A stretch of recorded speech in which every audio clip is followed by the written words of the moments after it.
I'm not aware of any policy work or data analysis recently that has been done which shows that income inequality in the islands is growing.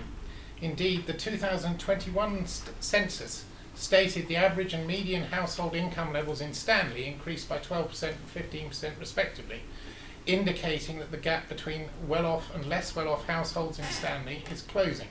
The Falklands personal tax system is already progressive. Starting with an income of $25,000, an individual would pay around £1,710 in tax. Double that income to £50,000 and you pay 4.5 times the tax at £7,716. 22 years in general is an incredibly long time to go without reviewing the policy outcomes of something as significant as the tax policy of a country. Removing the higher band does make the top 10% wealthier. Average effective tax rates for middle and high incomes move closer together but not symmetrically. The worker earning £25,000 may save 1 to 2%. A director earning £250,000 may save 8 to 10. Because the absolute income gap is so wide, the pound value of the cut overwhelmingly accrues to the top 10%. The removal of the top band in 2003 increased after-tax income for most of those in the highest income bracket, whilst providing smaller benefits to the majority. The question is whether, 20 years later, the evidence supports continuing with that assumption unchanged.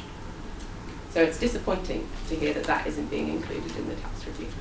I think there is little merit in debating a report from some 20 years ago when we have commissioned a new report, and therefore I'm sure there will be ample opportunity for people to make representations when that report moves forwards, and the next Assembly no doubt will be considering it and giving people ample opportunity to make their points during that process. I think reading that report, the State of the Economy from, I think it was 2021 it was released, because it was over for the year 2020. I don't think we've seen one since, which is worrying, because within that report income inequality was highlighted. I do wonder whether the best approach for the next Assembly might be a select committee of the House with evidence gathered from those in the community. In that report that's being commissioned, is it going to include any kind of independent economic study into the impact of our current policy over the last maybe even 10 years?